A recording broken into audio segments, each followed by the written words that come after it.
It's a Tuesday morning in the autumn of 1891, and Dr. Thomas Neal Cream is making his rounds through the streets of Lambeth, a working-class district of London where poverty and respectability exist in uneasy proximity. He walks with the confident stride of a man who belongs, his medical bag swinging gently at his side, his collar starched to perfection. A woman selling flowers at the corner calls out a greeting, "Morning, doctor." And he pauses, smiles warmly, purchases a small bouquet, and presses an extra coin into her weathered palm. "For your troubles, my dear," he says, his Canadian accent lending him an air of exotic sophistication. She blushes, thanks him profusely, watches him continue down the street with a kind of trust reserved for healers, for men who dedicate their lives to easing suffering. 3 blocks away, in a cramped room above a tobacconist's shop, a young woman named Matilda Clover lies dying in agony, her body convulsing with strychnine poisoning. She doesn't know that the kind doctor who gave her those pills, the ones he said would help with her condition, is the same man now buying flowers and chatting pleasantly about the weather. She doesn't know that she's one of at least 7 women he will murder, that his medical knowledge isn't being used to save lives, but to end them with calculated precision. She doesn't know that the man the neighborhood trusts implicitly is a predator who selects his victims with the same care a butcher selects cuts of meat. And here's the truly horrifying part. Nobody suspects. Not the landlady who rents him rooms and calls him a perfect gentleman. Not the pharmacist who fills his prescriptions without question because doctors are above suspicion. Not the police constable who tips his hat and asks the good doctor's advice about his rheumatism. Dr. Cream walks among them all, shakes their hands, accepts their gratitude, and returns to his rented rooms where he writes anonymous letters to the police, taunting them about murders they haven't even discovered yet, thrilling at his own cleverness, at the delicious secret he carries through every mundane interaction. This is the nightmare that haunts us still, not the monster lurking in dark alleys, but the monster sitting across from you at dinner. Not the obvious predator, but the trusted neighbor, the respected professional, the pillar of the community who smiles at your children and remembers your birthday and murders with the same hands he uses to shake yours in greeting. Today, we reveal the killers who hid in plain sight, the doctors and nurses, the businessmen and caregivers, the ordinary people who committed extraordinary evil while the world slept soundly, never suspecting that death wore a familiar face. We'll journey through the 19th and early 20th centuries, an era before criminal databases and forensic science, when a killer could move from town to town, from victim to victim, protected by nothing more than good manners and social respectability. We'll meet the men and women who exploited the most fundamental human need, the need to trust, and turned it into a weapon more effective than any knife or poison. These aren't stories about monsters. They're stories about humans. And that's what makes them truly terrifying. H. Holmes, the architect of murder. Chicago, 1890s. In the summer of 1893, Chicago became the center of the universe. The world's Columbian Exposition, the White City, as it was called, drew visitors from across the globe, 27 million people eager to witness the marvels of modern civilization. Electric lights illuminated streets for the first time. The Ferris wheel lifted passengers 400 feet into the air. The future itself seemed to be on display, gleaming and full of promise. And for the young women arriving alone in the city, seeking work and adventure, there was no shortage of opportunities or dangers. Herman Webster Mudgett understood this better than most. But by 1893, he wasn't using that name anymore. He'd reinvented himself as Dr. H. Holmes, a name that rolled off the tongue with authority and charm, a name that suggested competence and trustworthiness. At 32 years old, he was handsome in the way that inspired confidence rather than suspicion, clean-shaven, well-proportioned, with penetrating blue eyes and a smile that could disarm the most cautious stranger. He trained as a doctor at the University of Michigan, though his real education had come from stealing corpses and defrauding insurance companies, a side business he'd perfected while still in medical school.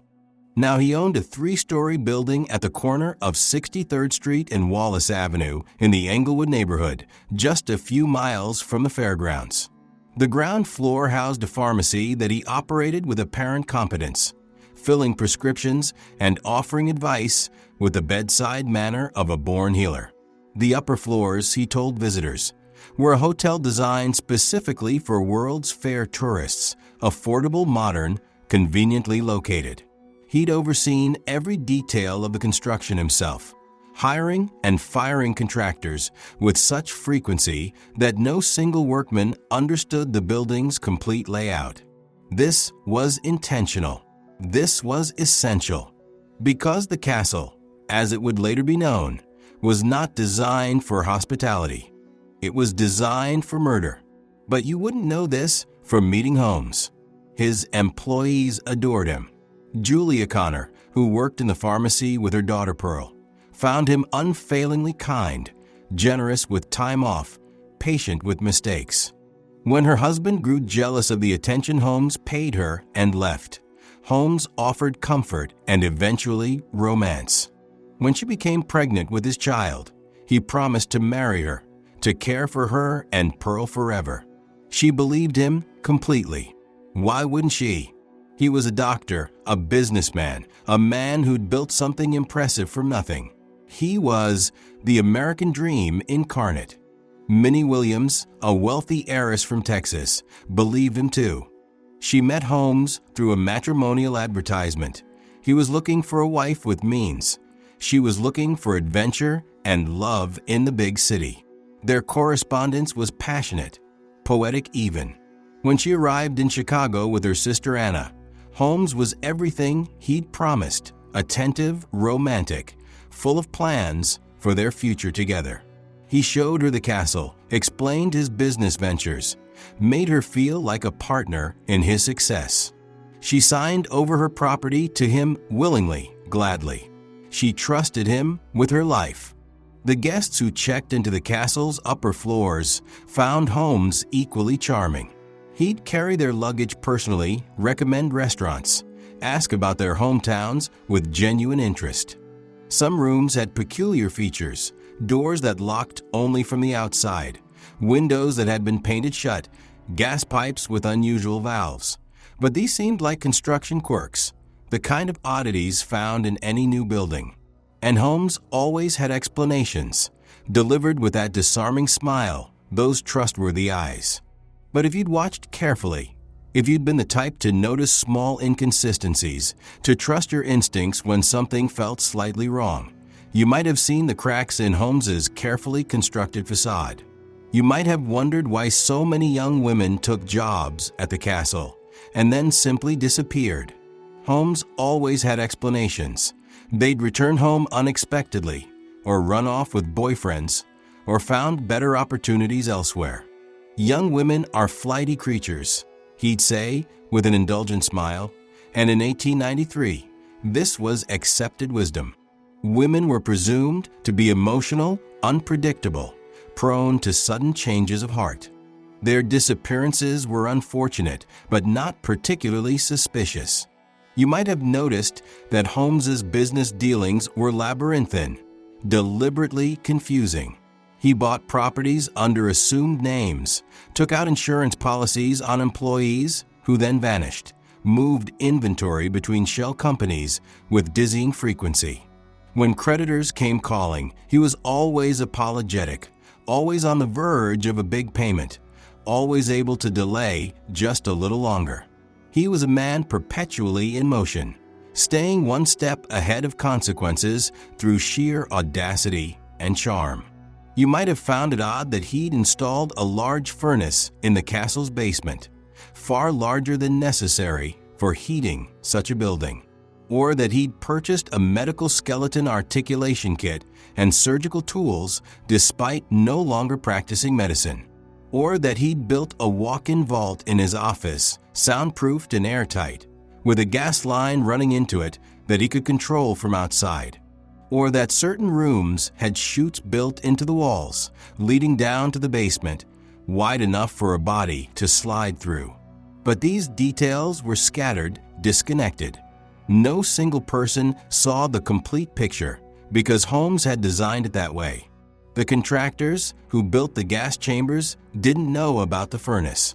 The furnace installer didn't know about the acid vats. The employees who worked in the pharmacy never saw the upper floors.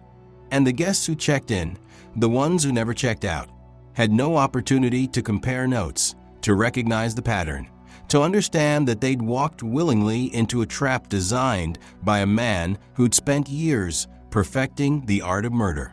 Julia Connor was one of the first to see behind the mask, and it was the last thing she ever saw. When she became pregnant with Holmes's child, she expected marriage.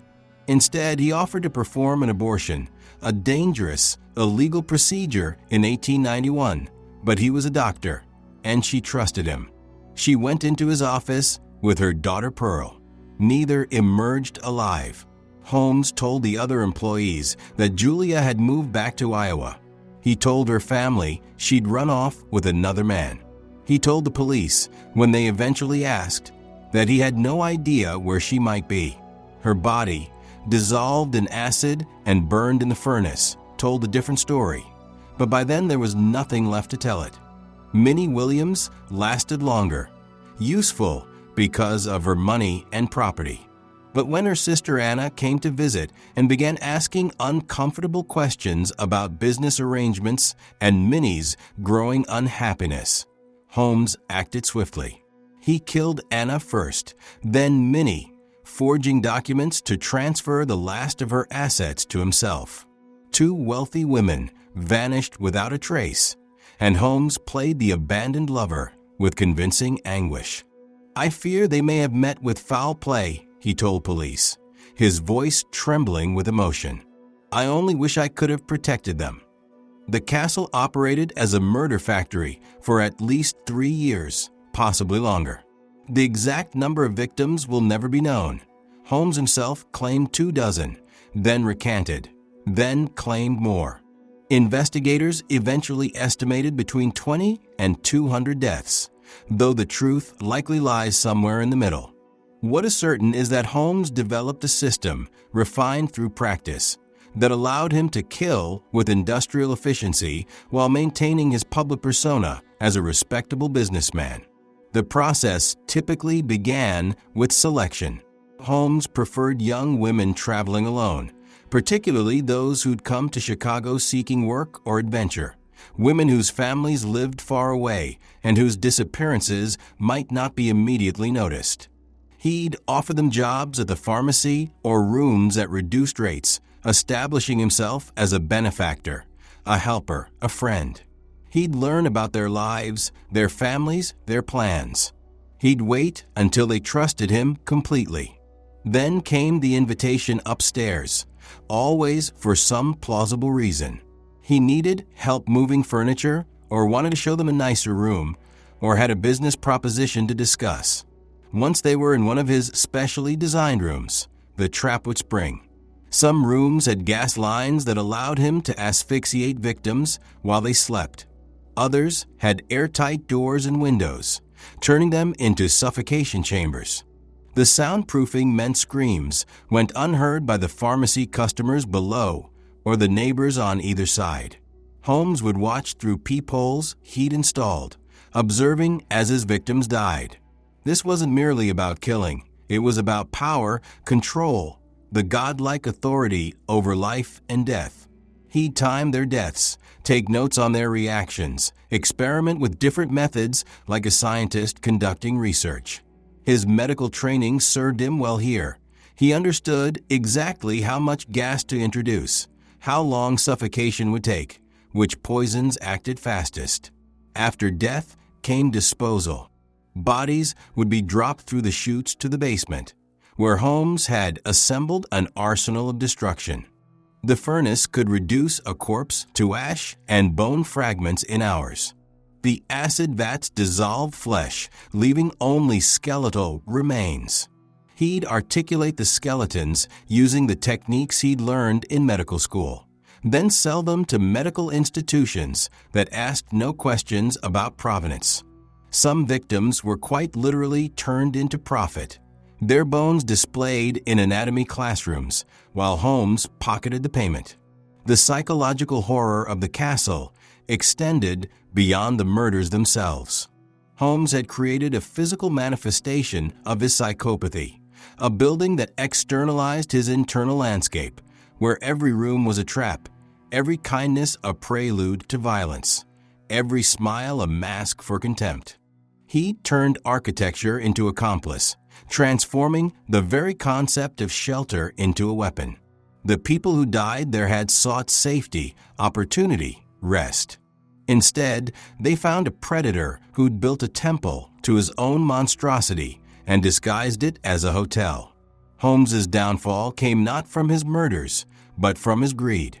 In 1894, he attempted an insurance fraud scheme in Fort Worth, Texas, using an associate named Benjamin Pitzel. The plan was simple: fake Pitzel's death, collect the insurance money, split the proceeds. But Holmes, unable to resist the opportunity, actually killed Pitzel instead of faking his death, then convinced Pitzel's widow that her husband was alive and in hiding. He took 3 of Pitzel's children, Alice, Nellie, and Howard, supposedly to reunite them with their father. Instead, he murdered all 3, moving them from city to city, staying one step ahead while he negotiated with the insurance company. It was this scheme that finally attracted the attention of the Pinkerton Detective Agency. Frank Geyer, a Philadelphia detective, began tracking Holmes's movements and realized that children kept disappearing in his wake. The investigation led back to Chicago, to the castle, and on July 20th, 1895, police entered the building for the first time with warrants and suspicion. What they found defied comprehension: the secret passages and hidden rooms, the gas chambers and chutes, the furnace still containing bone fragments and teeth, the acid vats with residue that proved to be human remains, the torture devices and surgical tools, the personal effects of dozens of missing women, jewelry, clothing, photographs, stored like trophies in hidden compartments. The castle wasn't just a crime scene. It was a monument to systematic murder, a physical record of atrocities that had occurred while the neighborhood went about its business, while customers bought aspirin in the pharmacy below, while Holmes smiled and chatted and played the role of a respectable citizen. The community's reaction was one of profound betrayal and disbelief. "He seemed like such a nice young man," a neighbor told the Chicago Tribune, a phrase that would be repeated in various forms by dozens of people who'd known Holmes. "Always polite, always helpful. I cannot reconcile the man I knew with the monster they describe." This cognitive dissonance, the inability to accept that someone familiar could harbor such darkness, would become a recurring theme in every case of serial murder that followed. Holmes was tried, convicted, and hanged on May 7, 1896, in Philadelphia. He maintained various versions of his story until the end, sometimes confessing to dozens of murders, sometimes claiming innocence, always seeking attention and control even from his prison cell. His final words were reportedly, "Take your time, don't bungle it." Even in death, he directed the scene. The castle was partially destroyed by fire in August 1895. Some said Holmes had arranged this from prison to destroy remaining evidence, and was later demolished completely. The site is now a post office, an appropriately mundane replacement for a building that embodied extraordinary evil. But the question remains, how did he do it? How did a man murder dozens of people in the heart of a major city without anyone noticing? The answer is as disturbing as the crimes themselves. He did it by being ordinary, by being helpful, by being exactly what people expected a respectable businessman to be. There's a concept in psychology called the halo effect. the tendency to assume that people who possess one positive quality must possess others. A handsome person is presumed intelligent. A well-dressed person is presumed trustworthy. A doctor is presumed to be a healer, incapable of harm. Holmes understood this instinctively and exploited it ruthlessly. He built his entire predatory strategy on society's unwillingness to suspect those who fit the profile of respectability. But there's a deeper horror here, one that extends beyond Holmes's individual pathology. His victims were largely young women, poor women, women traveling alone, people whose disappearances society was conditioned to dismiss as personal failings rather than crimes. She must have run off. She must have gotten into trouble. You know how those girls are. This casual devaluation of certain lives created the perfect hunting ground for a predator who understood which victims would be mourned and which would simply be forgotten. We like to think we'd recognize evil if it stood before us. We imagine it would announce itself with obvious signs: the creepy loner, the social outcast, the person who makes our skin crawl. But the truth is far more unsettling. Evil often looks exactly like normalcy. It wears the right clothes, uses the right words, occupies the right social positions. It shakes your hand firmly, looks you in the eye, and asks about your day. And while you're reassured by these familiar markers of trustworthiness, it's already measuring you for the trap. Holmes was not an aberration. He was a warning we failed to heed. Amelia Dyer, the Angel Maker. Victorian England, 1870s to 1890s in Victorian England. There existed a problem that polite society refused to acknowledge: unwanted children. Illegitimate babies born to unmarried mothers. Infants whose families couldn't afford another mouth to feed. Children of prostitutes and servants, and women who'd been ruined by circumstance or assault. These babies couldn't simply be abandoned. That was illegal and immoral. But neither could they be kept without bringing shame and financial hardship to already desperate families. The solution came in the form of baby farmers, women who, for a fee, would take in these inconvenient children and raise them as their own, or so the mothers were told. It was a gray market arrangement, operating in the space between legal adoption and illegal abandonment, sustained by desperation on one side and the promise of mercy on the other. And no one seemed more merciful, more maternal, more perfectly suited to this sad but necessary work than Amelia Dyer. She was a grandmother by the 1890s, a woman of substantial build with soft features and gentle eyes, the kind of woman who inspired immediate trust in other women. She trained as a nurse, which gave her an air of medical authority and competence.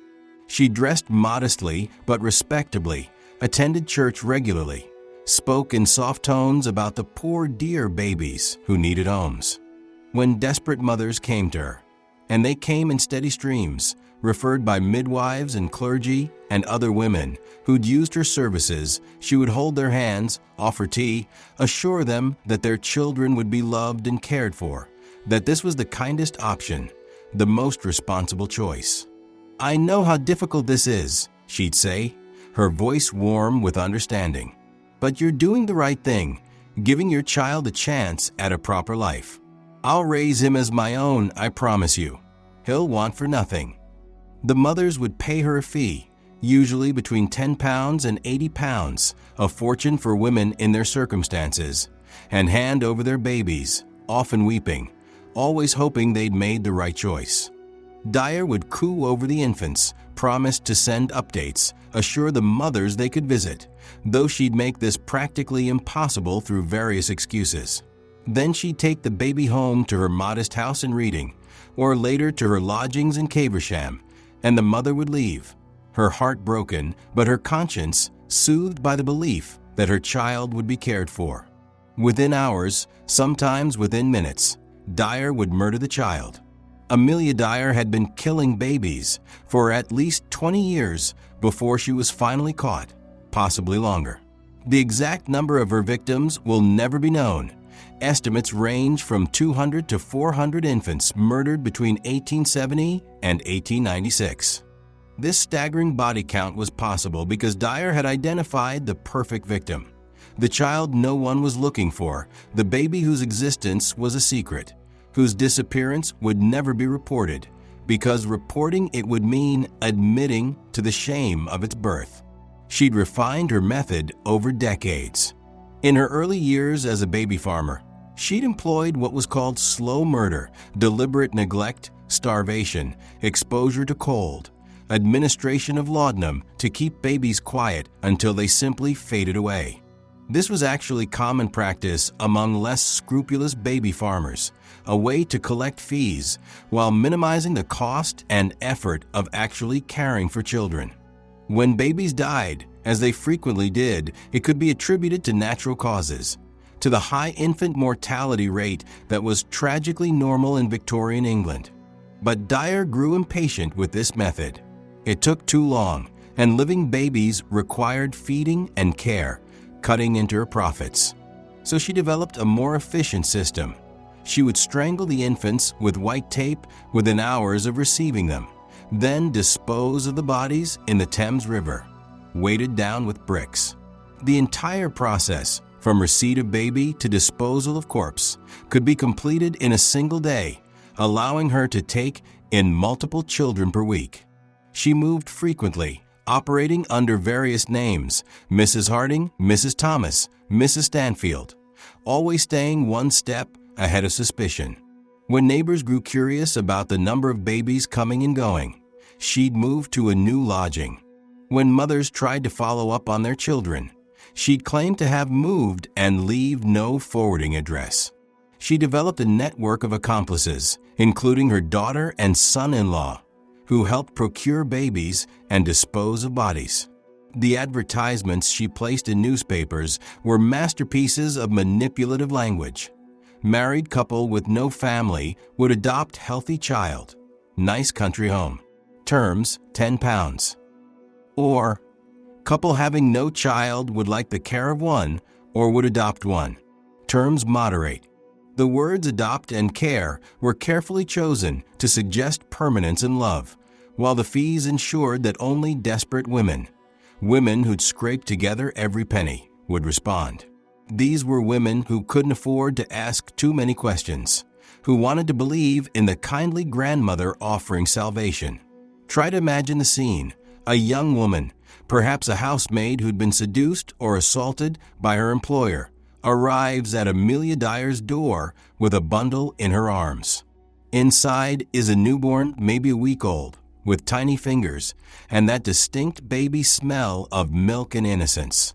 The mother has been crying for days, hasn't slept, is sick with grief and guilt and the impossible choice she's being forced to make.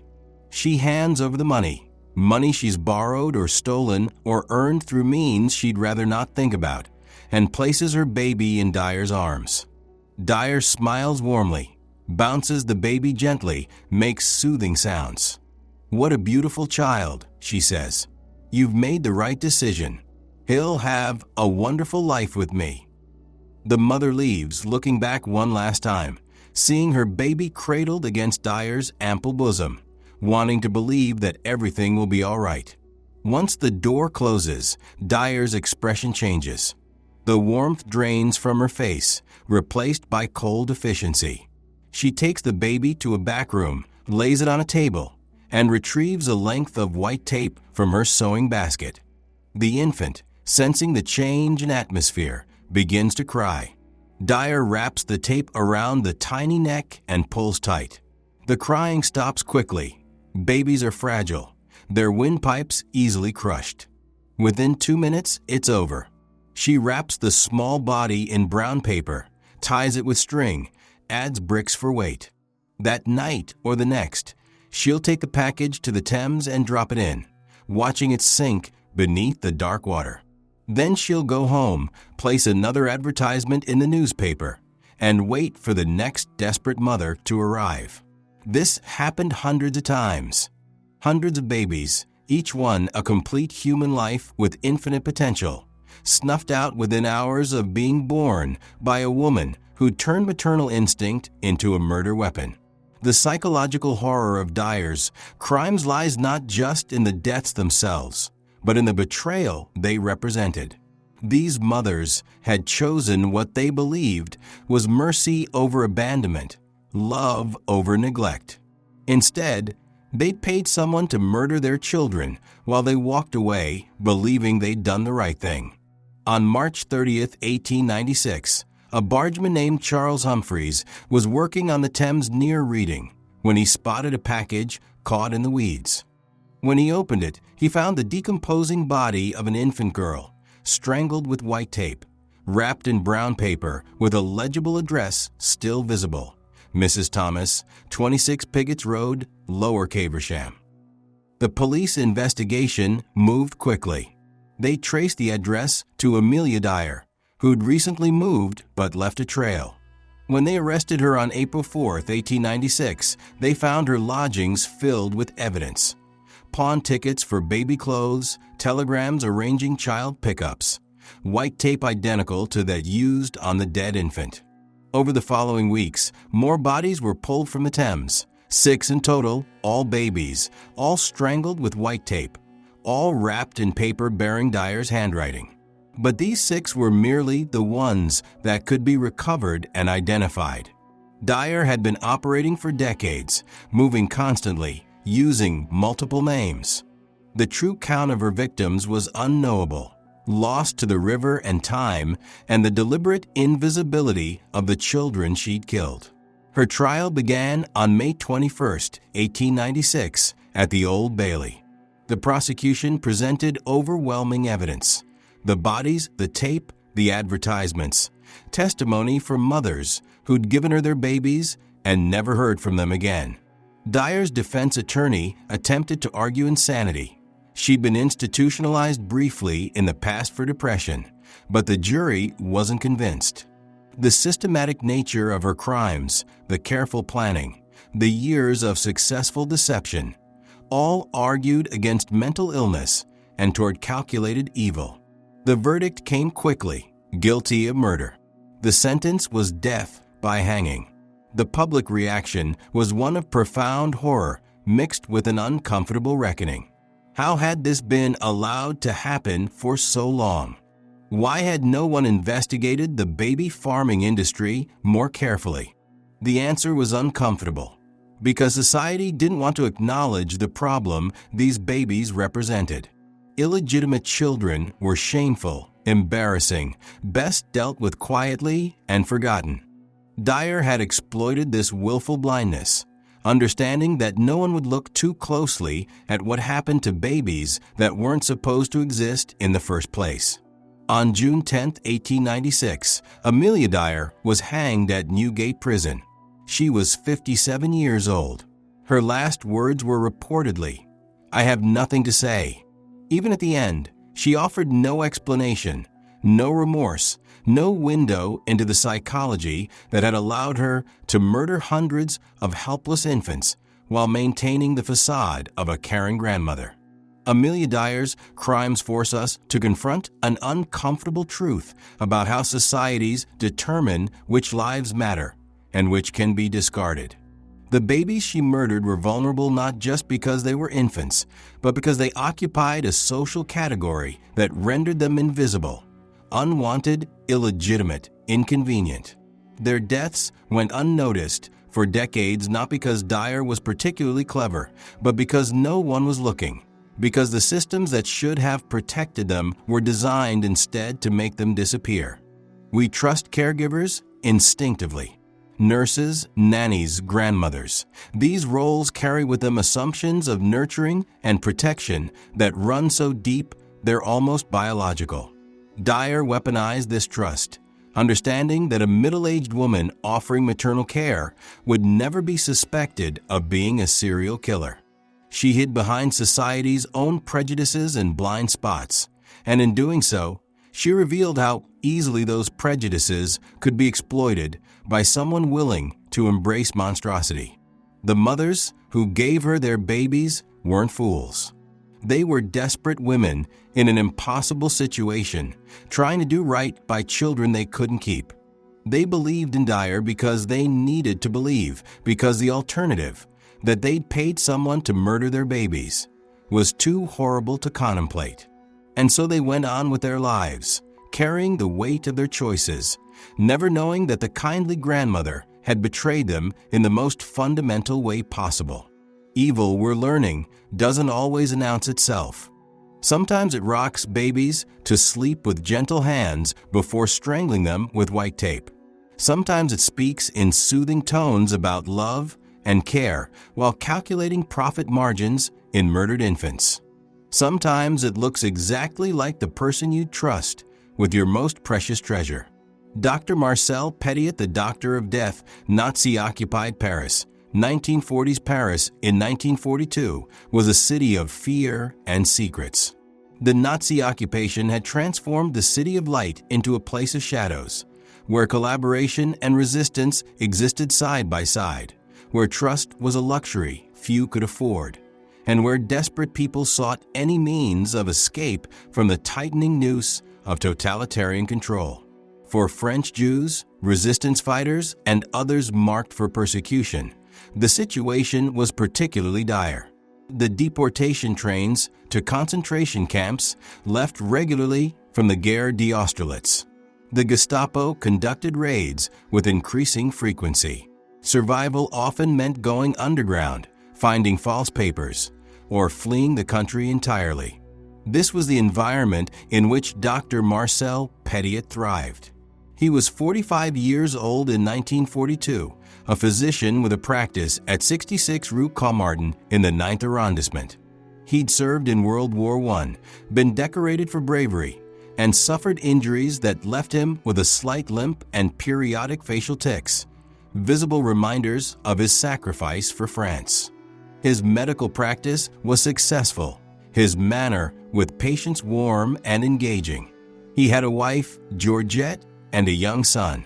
He lived comfortably but not ostentatiously, the very picture of a respectable professional making the best of difficult circumstances. But Dr. Petiot had a secret practice, one he advertised through whispered word of mouth in the city's underground networks. He claimed to be part of a resistance organization that could smuggle people out of France to safety in South America. For a fee, usually substantial, including cash, jewelry, and other valuables, he would provide false documents, arrange passage through Spain and Portugal, and ensure safe arrival in Argentina or Mexico. All the client had to do was come to his townhouse at 21 Rue Le Sueur, bring their valuables, and prepare for the journey. Dozens of people came, Jews fleeing deportation, resistance members wanted by the Gestapo, black marketeers looking to escape with their illegal profits, collaborators who'd grown nervous about their futures. They came because someone they trusted had recommended Dr. Petiot, because he was a physician and physicians were supposed to help people, because in a city full of betrayal, he offered hope. He greeted each client warmly, invited them into his townhouse, explained the process with reassuring confidence. "You'll need vaccinations before the journey," he'd say. "Standard procedure for South America. Just a quick injection, and then we'll finalize the paperwork." He'd roll up their sleeves, inject them with what he claimed was typhoid vaccine, and watch as they lost consciousness, not from vaccine, but from a lethal dose of cyanide or strychnine. Then he'd rob their corpses, dissolve their bodies in quicklime in his basement, and wait for the next desperate person to knock on his door. Marcel Petiot had always been peculiar, even before the war. As a young man, he'd been expelled from multiple schools for theft and behavioral problems. During his Marcel Petiot had always been peculiar, even before the war.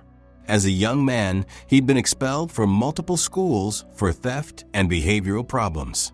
During his military service in World War I, he'd been wounded, but also court-martialed for stealing medical supplies and ammunition. Army psychiatrists noted mental disequilibrium and abnormal behavior, but he was nonetheless discharged with honors due to his injuries. He used his veteran status to gain admission to medical school in Paris, where he was a mediocre student suspected of stealing from cadavers. After establishing his practice in the 1920s, complaints began accumulating. Patients reported that he prescribed addictive drugs freely, particularly to wealthy women who became dependent and paid handsomely for continued prescriptions. He was investigated for performing illegal abortions, for insurance fraud, for the mysterious death of a patient whose family claimed he'd poisoned her to steal her inheritance. Each time, he managed to avoid serious consequences through a combination of charm, connections, and the chaos of the times. His neighbors at 21 Rue Le Sueur noticed strange things. Foul odors emanating from the building, particularly from a chimney. A smell like burning meat mixed with chemicals that made people gag when the wind shifted. Petiot explained it away as experiments with animal carcasses for medical research. Thick, oily smoke poured from the chimney at odd hours, sometimes in the middle of the night. When questioned, he claimed he was burning trash, disposing of old medical waste, nothing to concern anyone. There were also the visitors who arrived but never seemed to leave. The neighbors would see well-dressed people entering the townhouse carrying suitcases, looking nervous but hopeful, and then nothing. They never emerged. When asked, Petiot would say they'd left through a back entrance to avoid attention, that they were on their way to freedom now, that discretion was essential for their safety. In occupied Paris, where everyone had secrets and no one wanted to attract attention, these explanations were accepted. But some people did ask questions. Family members of the disappeared would occasionally come looking for their relatives, describing them to neighbors, asking when they'd last been seen. Petiot would express concern, claim he'd sent them on their way weeks ago, suggest they must have been captured by the Gestapo or betrayed by someone else in the escape network. He'd shake his head sadly, perhaps shed a tear for these poor souls who'd almost made it to freedom. The Gestapo itself investigated Petiot in 1943, suspecting him of helping Jews escape. They arrested him, interrogated him for 8 months, but ultimately released him, possibly because they couldn't find evidence of an actual escape network, because none existed, possibly because Petiot bribed his way out, possibly because even the Nazis couldn't imagine the true nature of what he was doing. They were looking for a resistance hero or a smuggler. They never suspected they'd captured a serial killer who was using the chaos of occupation as cover for mass murder. The townhouse at 21 Rue Le Sueur was a house of horrors that rivaled anything H.H. Holmes had constructed. Petiot had spent considerable time and money preparing it for his purposes, though he disguised the work as ordinary renovations. The basement had been converted into what he called his workroom, a triangular chamber with walls lined with cork for soundproofing. There was a viewing window installed, allowing him to watch from an adjacent room. There were hooks on the walls, a dissection table, and a large pit filled with quicklime. When victims arrived, Petiot would lead them through his practiced routine. He'd explain the vaccination requirement, prepare the injection with medical precision, perhaps even make small talk about their destination, about the new life waiting for them in Argentina. The injection would go into their arm, and within minutes they'd begin to feel strange, dizzy, disoriented, their limbs growing heavy. Petiot would help them to the basement, explaining they needed to rest while the vaccine took effect. Once in the triangular chamber, the door would lock. The victims would realize something was wrong, but by then the poison was already working, shutting down their nervous systems, their muscles seizing, their lungs struggling for air. Petiot would watch through the viewing window, observing their death throes with clinical detachment, timing how long each poison took, noting the effects for future reference. When they finally stopped moving, he'd enter the chamber and begin the process of disposal. He'd strip the bodies of any remaining valuables, gold teeth pulled with pliers, jewelry removed, clothing set aside to be sold on the black market. Then he'd dismember the corpses with surgical precision, using his medical training to efficiently reduce bodies to manageable pieces. The remains would go into the quicklime pit, which would dissolve flesh over time, or into a coal-fired stove he'd installed, which could incinerate body parts, leaving only ash and bone fragments. The smoke and smell that bothered his neighbors was human remains being burned. The oily residue was human fat, but no one imagined this possibility because it was simply too monstrous to conceive. Between 1942 and 1944, Pettiot murdered at least 27 people this way, possibly as many as 60. The exact count remains uncertain because he kept no records, and many of his victims were people who'd already disappeared from official records: Jews in hiding, resistance members using false identities, criminals avoiding the law. These were people whose absence wouldn't immediately trigger investigations, whose families might assume they'd successfully escaped or been captured by the Nazis. Pettiot had chosen his victims with the same care he'd chosen his methods. People who could vanish without leaving traces, whose deaths would be attributed to the chaos of war rather than to murder. The psychological dimension of Pettiot's crimes is particularly chilling. He wasn't killing for ideology or passion or even conventional greed, though he certainly profited from his victims' valuables. He was killing because he could, because the war had created conditions where a predator could operate with near impunity, because he enjoyed the power and the deception. He took pleasure in being trusted, in playing the role of savior while actually being executioner, in the secret knowledge that he was fooling everyone. His victims, his neighbors, even the Gestapo. He kept souvenirs beyond the valuables: photographs of his victims, identity papers, personal letters. These weren't just evidence, they were trophies, reminders of his cleverness, proof of how many people he'd fooled.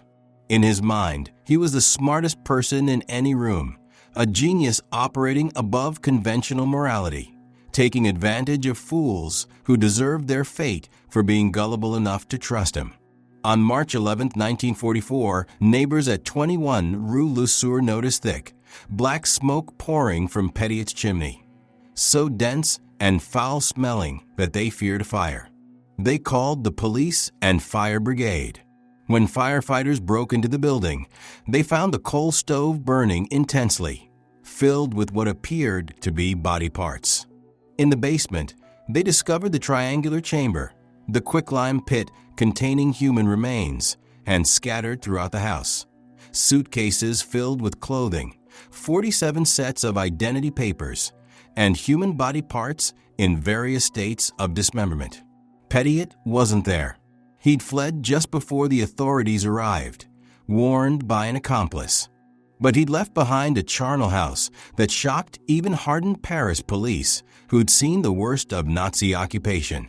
The initial body count suggested at least 10 victims, but as the investigation continued, the number kept rising.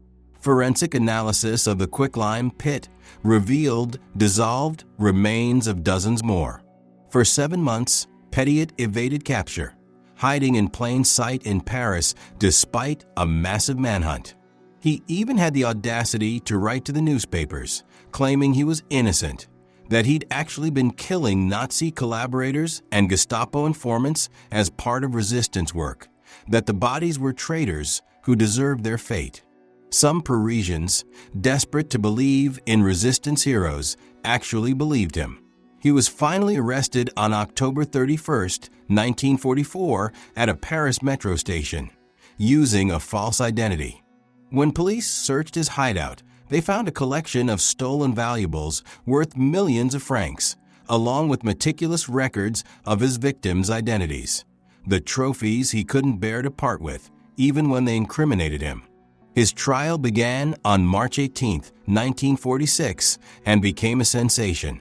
Pettiot defended himself with remarkable arrogance, claiming he'd killed 63 people, but that all were Nazi collaborators, traitors to France, enemies who deserved death. He portrayed himself as a resistance fighter, a patriot, a hero who'd rid France of scum. The prosecution methodically dismantled this fantasy, proving that his victims were actually Jews, resistance members, and others trying to escape Nazi persecution, the very people a true resistance fighter would have helped. Family members of the victims testified, describing how they trusted Dr. Petiot, how he'd promised safety and delivered death, how they'd paid him their life savings to murder their loved ones. The evidence was overwhelming. The bodies, the valuables, the identity papers, the testimony of his accomplices who'd helped procure victims in exchange for a cut of the profits. The jury deliberated for less than 3 hours. Guilty on 26 counts of murder. One victim's case was dropped due to insufficient evidence. The sentence, death by guillotine. On May 25, 1946, Marcel Petiot was executed at La Santé prison. His last words were reportedly directed at the executioner. When one sets out on a voyage, one takes all one's luggage with one. A cryptic statement that some interpreted as a final boast, that he was taking secrets to the grave, that the true count of his victims would never be known, that even in death he'd maintain some control over his narrative. The community's reaction was complex. Paris had been liberated from Nazi occupation less than 2 years earlier, and people were still processing the trauma of collaboration, resistance, betrayal, and survival. Petiot had exploited all of this, had turned the desperate hope for escape into a murder weapon, had disguised himself as a savior while actually being a predator. The betrayal cut deep because it touched on the fundamental question that haunted post-war France. Who could you trust? How did you distinguish helpers from killers when both wore the same mask of concern? Marcel Petiot's crimes reveal something particularly disturbing about how chaos enables predators. War, occupation, social upheaval. These create conditions where normal safeguards break down, where people are too desperate to be cautious, where authorities are too overwhelmed to investigate thoroughly. Petiot understood this instinctively and built his entire killing operation around it. He also exploited one of humanity's deepest needs: hope. His victims came to him because they hoped for escape, for safety, for a future beyond the nightmare of occupation. He offered them exactly what they needed to hear, played the role of rescuer with convincing sincerity, and used their hope as the bait in his trap. This is perhaps more cruel than random violence. It's the deliberate cultivation of trust for the specific purpose of betrayal. The medical profession gave Petiot a particular advantage. Doctors occupy a unique position of trust in society. We literally put our lives in their hands, allow them to cut into us, inject us with substances, make decisions about our survival. The white coat and medical degree carry with them assumptions of benevolence that run so deep we rarely question them. Petiot weaponized this trust, understanding that people would accept his explanations, follow his instructions, submit to injections without suspicion because he was a doctor and doctors help people. But he was also a product of his time, a man whose early psychological problems were dismissed, whose criminal behavior was overlooked, who was allowed to continue practicing medicine despite mounting evidence of misconduct. The systems that should have stopped him failed, not because they couldn't, but because they didn't prioritize the complaints of vulnerable people, the concerns of lower-class patients, the warnings of those without power or influence. And so he killed for years, hiding behind respectability and chaos, exploiting hope and trust, until finally the evidence became too overwhelming to ignore. By then, dozens were dead, their bodies dissolved in quicklime or burned to ash, their dreams of escape transformed into the nightmare of betrayal by the very person who'd promised salvation. We've journeyed through a century of horror, from Victorian London to Nazi-occupied Paris, from Chicago's World's Fair to the coal mining villages of County Durham. We've met the charming hotel owner and the kindly nurse, the respected doctor and the unfortunate widow. We've seen how easily evil disguises itself as normalcy, how perfectly monsters can mimic humanity, how completely predators can blend into the communities they terrorize. The pattern is consistent, repeated across eras and continents. The killer occupies a position of trust. The victims are vulnerable, often invisible to society's protective mechanisms. The crimes continue for years, sometimes decades, before discovery. And the community's reaction is always the same: shock, disbelief, the anguished question. How did we not see? But perhaps that's the wrong question. Perhaps the better question is, what made us not want to see? Because in each case, there were warning signs. People who disappeared. Symptoms that didn't quite match diagnoses. Financial patterns that seemed suspicious. Behaviors that felt slightly wrong. But these signs were ignored, rationalized, explained away, because acknowledging them would have required accepting something too disturbing to contemplate. That the person you trusted was a killer, that your neighbor was a monster, that evil wore a familiar face. H. Holmes built his murder castle in the heart of Chicago, and construction workers, neighbors, guests, and employees all noticed strange features, but convinced themselves there were innocent explanations. Amelia Dyer strangled hundreds of babies, and mothers, midwives, and neighbors all saw children arrive and disappear, but accepted her excuses because questioning them would have meant confronting an unbearable truth. Marcel Petty had burned human remains in his chimney for years, and neighbors smelled the stench, but told themselves it was medical waste because the alternative was too horrible to imagine. We don't want to believe that evil can look ordinary. We want monsters to announce themselves, to be obviously different, to trigger our instincts for danger. We want clear boundaries between good and evil, obvious markers that separate the trustworthy from the treacherous. But the most successful predators understand this desire and exploit it ruthlessly. They don't look like monsters. They look like us. The killers we've examined today are historical figures. Their crimes committed in eras before modern forensics and criminal databases, before background checks and psychological profiling. We like to tell ourselves that such predators couldn't operate as freely today, that our systems would catch them faster, that we're more vigilant, more sophisticated, better protected. But are we? Or have we simply created new blind spots, new positions of trust to exploit, new categories of vulnerable victims? The doctor who overprescribes opioids, creating addicts who die by the dozens. The nursing home worker who neglects elderly patients until they die of dehydration and infected bed sores. The respected coach or priest who molests children for decades while communities refuse to believe the victims. The charming partner who isolates and eventually murders their spouse while friends insist they seemed so happy together. The methods change. The contexts evolve. But the fundamental dynamic remains. Predators identify positions of trust, select vulnerable victims, exploit society's blind spots, and continue until they grow careless or someone finally overcomes the cognitive dissonance required to see the truth. The most disturbing legacy of these historical killers isn't the body count, horrifying as it is. It's the lesson they teach about human nature, not the killer's nature, but ours. Our willingness to trust based on superficial markers of respectability. Our reluctance to investigate people who occupy certain social positions.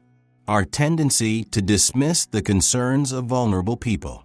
Our preference for comfortable lies over disturbing truths. Our capacity to normalize the abnormal when acknowledging it would be too disruptive.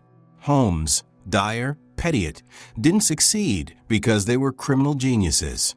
They succeeded because their communities chose not to see, because systems prioritized respectability over safety, because victims were considered expendable or invisible, because questioning the trusted was more uncomfortable than ignoring the evidence. And here's the truly haunting question: how much has really changed? We have better forensics now, yes. more sophisticated investigative techniques, certainly. But do we have less blind trust in people who occupy positions of authority? Are we more willing to believe victims who report abuse by respected community members? Have we eliminated the social hierarchies that render some lives more valuable and others more disposable? Have we overcome our preference for comfortable normalcy over disturbing truth? Or are there still killers walking among us, hiding behind professional credentials and social respectability, selecting victims from vulnerable populations, continuing their crimes while we convince ourselves that such things don't happen anymore? Not here, not in our modern, enlightened society. The monsters aren't in the shadows. They never were. They're in the light, walking among us, wearing our clothes, speaking our language, occupying our spaces. They're the neighbor who waves hello, the professional who inspires confidence, the caregiver who seems devoted, the pillar of the community who everyone trusts. And the most terrifying part? You'll never know which one it is until it's too late, because that's what they count on. That's always been what they count on. The person sitting next to you on the bus, the doctor who just examined you, the teacher instructing your children, the coworker who brings donuts on Fridays, the friendly neighbor who watches your house when you're away. One of them might be a killer, or none of them, or all of them. You'll never really know, and that's exactly how they like it.